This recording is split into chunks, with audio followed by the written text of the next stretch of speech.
কাফনের কাপড় রেডি রাখিস, তোর অবস্থাও হাদির মতো হবে। এমন ভয়ঙ্কর বার্তা এখন নিত্যদিনের বাস্তবতা হয়ে দাঁড়িয়েছে খালেদ সাইফুল্লাহ নাঈমের জীবনে। তার দাবি, সামাজিক যোগাযোগ মাধ্যম সহ বিভিন্নভাবে নিয়মিত হত্যার হুমকি দেওয়া হচ্ছে তাকে। 2024 সালের 5 আগস্ট সাবেক প্রধানমন্ত্রী শেখ হাসিনা পালিয়ে যাওয়ার পর গণভবনে তার বেডরুমে ঢুকে পড়েছিলেন ছাত্রদল নেতা নাঈম। সেখানে বিজয় উল্লাসের পর একটি ভিডিও সামাজিক যোগাযোগ মাধ্যমে ছড়িয়ে পড়ার পর থেকেই শুরু হয় এসব হুমকি। গণভবন আমাদের দখলে।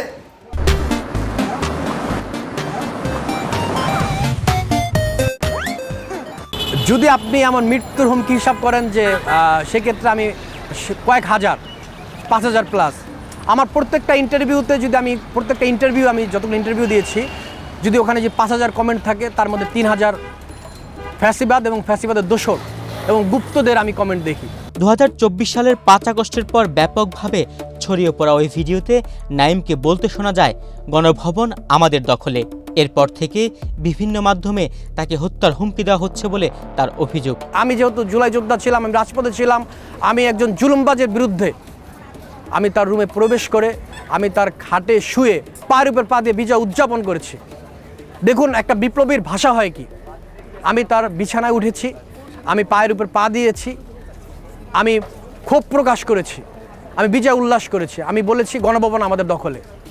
এটা তো আমার অন্যায় না, কারণ বিপ্লবীদের ভাষা ডিফারেন্ট হয়। তো আমি শেখ হাসিনা রুমে কেন প্রবেশ করলাম, আমি বিজয় উদযাপন কেন করলাম, এই যে আপনার হচ্ছে তার যে দলের অন্ধ সমর্থকরা আমাকে মৃত্যুর হুমকি দিচ্ছে। আমার ব্যক্তিগত ফেসবুক আইডির ফেসবুক মেসেঞ্জারে আমাকে বারবার মৃত্যু হুমকি দিচ্ছে। কেউ বলতেছে আমার মৃত্যু হবে নদীতে, কেউ আমার গলা কেটে ফেলবে, কেউ আমার বাবার গলা কেটে ফেলবে, কেউ আমাকে বেঁচে থাকতে বলতেছে আমার বিচার হবে। নানান রকমের হুমকি, মানে বিভিন্ন রকমের হুমকি। তারপরে আমি যেহেতু রাজপথের মানুষ, মৃত্যু এগুলো পরোয়া করে জীবন চলতে হবে। কারণ আমি বিশ্বাস করি জন্ম মৃত্যু আল্লাহর হাতে। আল্লাহ তাআলা আমাকে যেদিন রাখবে না সেদিন আমি থাকবো না। তো তারপরও আমি আমার পরিবার এবং আমার পরিবারের সদস্য যারা আছে তাদেরকে নিয়ে আমি শঙ্কিত। 24 জুলাই আন্দোলনের শুরু থেকে রাজধানীর মিরপুর এলাকায় সক্রিয় ছিলেন খালেদ সাইফুল্লাহ নাঈম। তার ভাষ্য, সে আন্দোলনে রাজনৈতিক কর্মীদের পাশাপাশি সাধারণ মানুষ ও বিহারি সম্প্রদায়ের লোকজনও ব্যাপকভাবে অংশ নিয়েছিলেন। রক্তাক্ত সে আন্দোলনের 2 বছর পূর্ণ হলেও অনেক প্রত্যাশা পূরণ হয়নি বলে নাঈমের আক্ষেপ। ছাত্রদল অবহেলিত। আমরা যারা ছাত্রদল রাজনীতি করি, আমরা চাকরি করি নাই, আমরা সবসময় রাজপথে ছিলাম। আমরা এদেশের মানুষের আশা প্রত্যাশার জায়গা আমরা রাজপথে থেকে প্রকাশ করেছি। আমরা রাজপথে স্লোগানের ভাষায় আমরা প্রকাশ করেছি। কিন্তু আমরা যারা ছাত্রদল হিসাবে কাজ করেছি, আমরা বরাবরের মতোই আমরা এখনও অবহেলিত। আমি আশা করি আমাদের অভিভাবক জনাব তারেক রহমান ছাত্রদলের দিকে বিশেষভাবে তাকাবে এবং ছাত্রদলের বিষয়ে বিশেষভাবে ভাববে। জুলাই গণ অভ্যুত্থান ঠেকাতে আন্দোলনকারীদের হত্যায় মেতে উঠেছিল যেসব পুলিশ কর্মকর্তারা, তাদের সবার বিচার চান নাঈম। জুলাই গণ অভ্যুত্থানের পরে যদি ডিবি হারুনের যদি বিচার হয়ে থাকে, সেক্ষেত্রে বাংলাদেশের ওই সময়ের প্রেক্ষাপটে যত উপরস্থ কর্মকর্তা পুলিশের আছে সকলের বিচার হওয়া জরুরি ছিল। সেক্ষেত্রে আমরা দেখেছি কি বিভিন্ন জেলার এসপি তারা হয়েছে বিভিন্ন বিভাগের তারা ডিআইজি হিসেবে প্রমোশন পেয়েছে। তো আপনি যদি ডিবি হারুনের যদি বিচার হয়ে থাকে তাহলে সকলের বিচার হবে।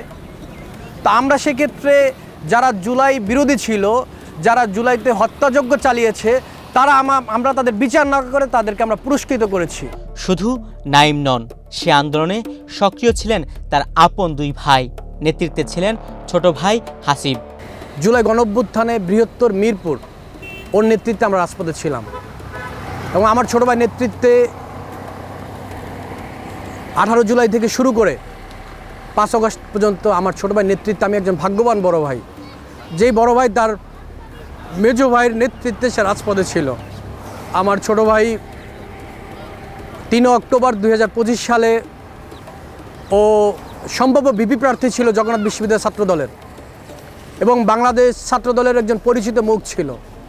তা আমার ছোট ভাই পরকালে চলে যায়, আমার ছোট ভাই মৃত্যুবরণ করে। একজন জুলাই যোদ্ধা হাসিব, একজন ছাত্রদল কর্মী হাসিব, এটার ওজন অনেক বেশি। আমার পরিবারের ও ছিল অভিভাবক।